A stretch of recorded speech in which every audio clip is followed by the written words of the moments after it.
E aí, pessoal, tudo bem?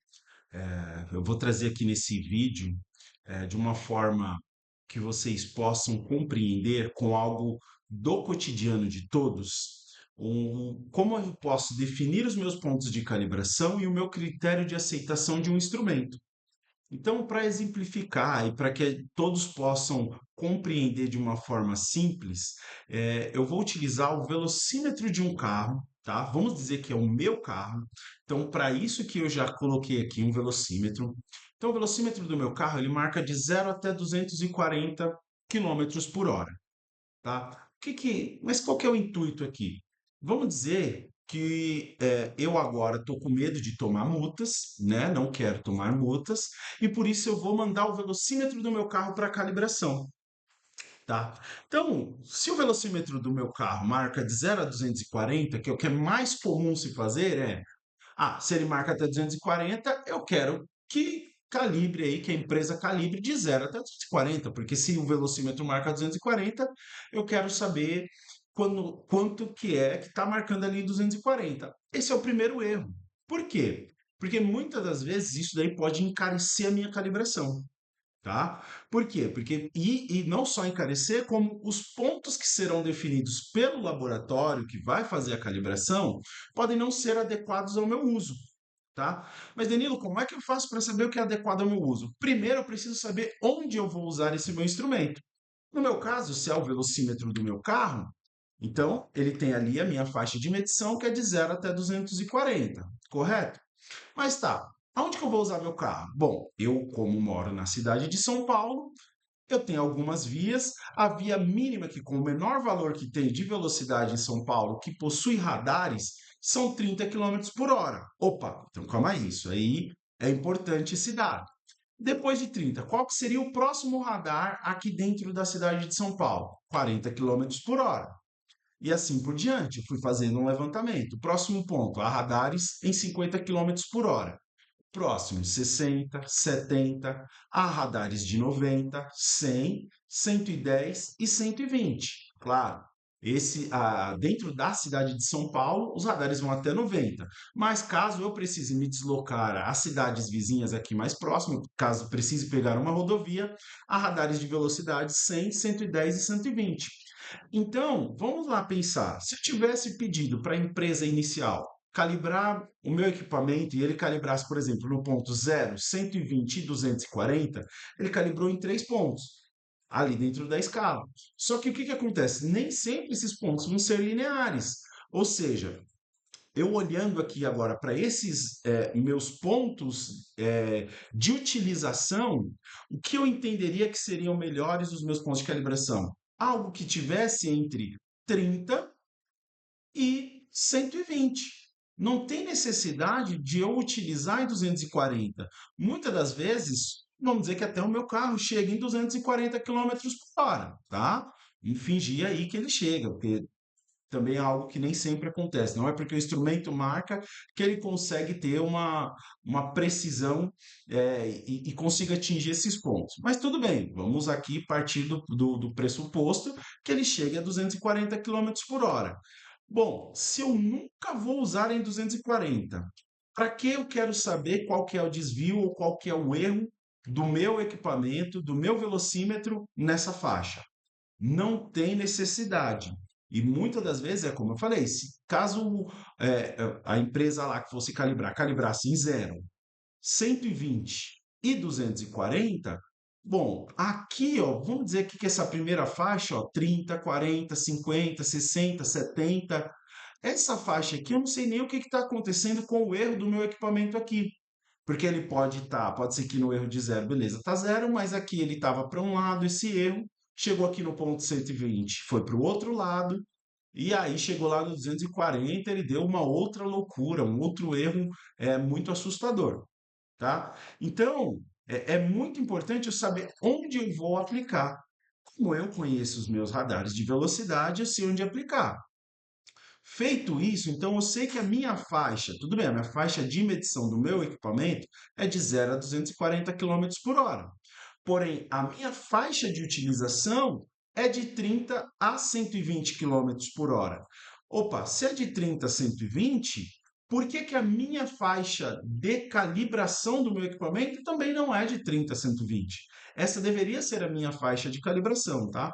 Ah, Danilo, posso fugir um pouquinho, pegar um pouco aqui a partir de 20 até 140? Opa, tudo bem, sem problemas. E mesmo assim, não é porque, e uma outra coisa que é o problema também, eu poderia solicitar à empresa que vai fazer a calibração nos pontos de 30, 40, 50, 60, todos esses pontos aqui que foram demarcados. Isso seria o mundo ideal, mas isso também, muitas das vezes, não é o mais viável, porque dependendo da calibração, a gente sabe que ponto adicional ele pode não só demandar um custo maior para a minha empresa, como ele também pode demandar mais tempo para que a empresa faça aquela calibração e meu equipamento retorne.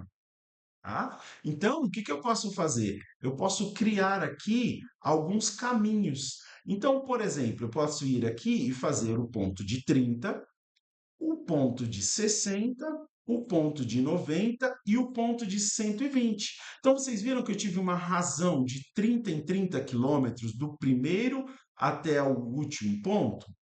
Isso também é muito bom. Por quê? Porque quando você tem essa razão entre os pontos, são pontos espaçados de uma forma coerente, você vai conseguir entender que o seu equipamento, como está a curva dele, como estão os erros dele. Se ele tem uma tendência a ir subindo, se ele tem uma tendência a queda, se ele teve uma tendência. É claro que não quer dizer que possa ter aqui um ponto que às vezes ele saia e tenha um erro aleatório. Claro que pode, isso pode acontecer com todos os instrumentos, mas não é comum, tá? Então, se eu tiver uma razão ideal entre esses pontos, pronto, é isso que eu preciso, tá? Então, deu para vocês entenderem?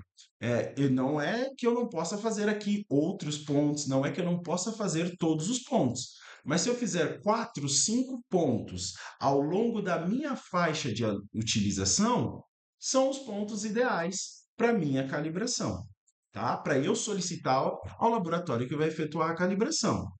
Ah, legal. Então agora eu sei que os pontos são esses. Então a gente definiu ali, tá?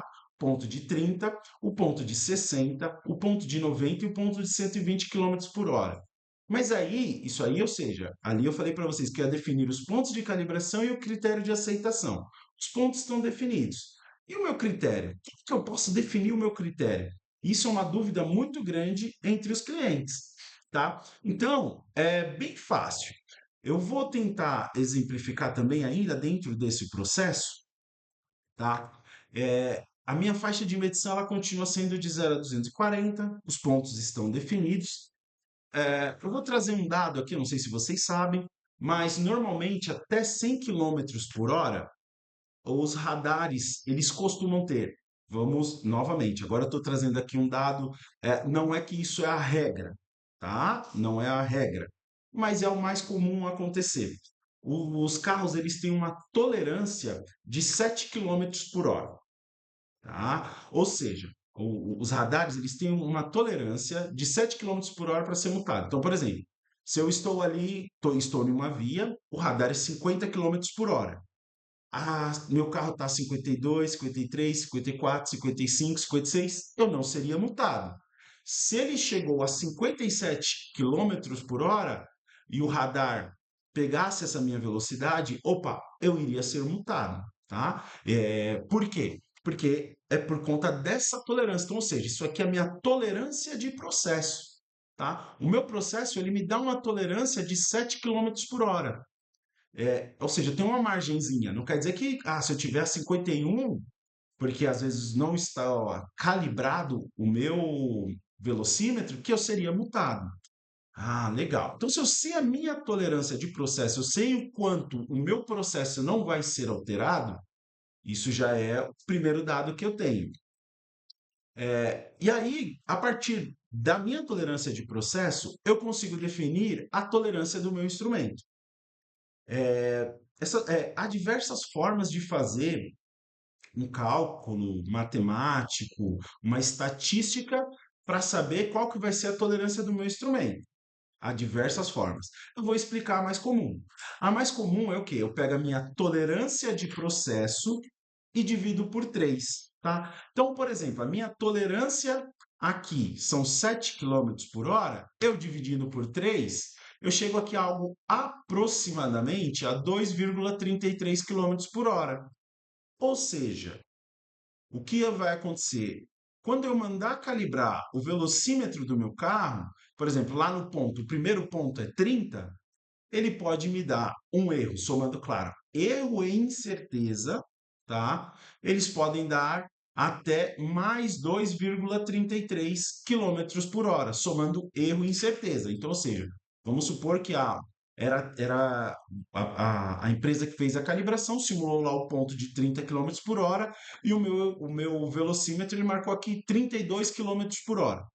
Opa, ele ainda está ok. Mas se ele tiver, por exemplo, uma incerteza de calibração, que o laboratório também informou no meu certificado, de 0,5 km/h, eu somando os 2 km/h de erro, mais os 0,5 km/h de incerteza, eu chegaria a 2,5 km/h e aí o meu equipamento estaria reprovado, tá? Então vocês também conseguiriam fazer essa análise posterior.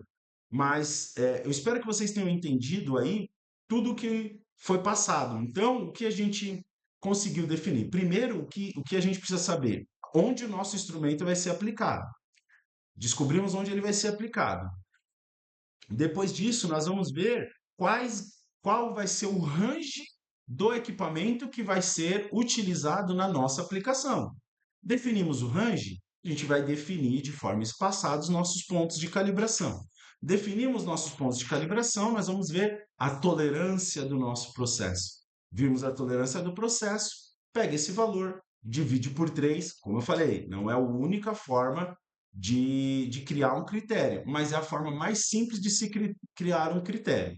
Tudo bem? Nos próximos vídeos a gente pode até abranger um pouco mais aí e buscar para poder mostrar para vocês o porquê dessa divisão por 3, mas não é esse intuito no momento. O momento é mais de ser um vídeo curto, rápido e que vocês possam começar a aplicar isso e ter um dinamismo aí nas calibrações, no que vocês pedem. Tá bom, pessoal? Obrigado. Fico por aqui.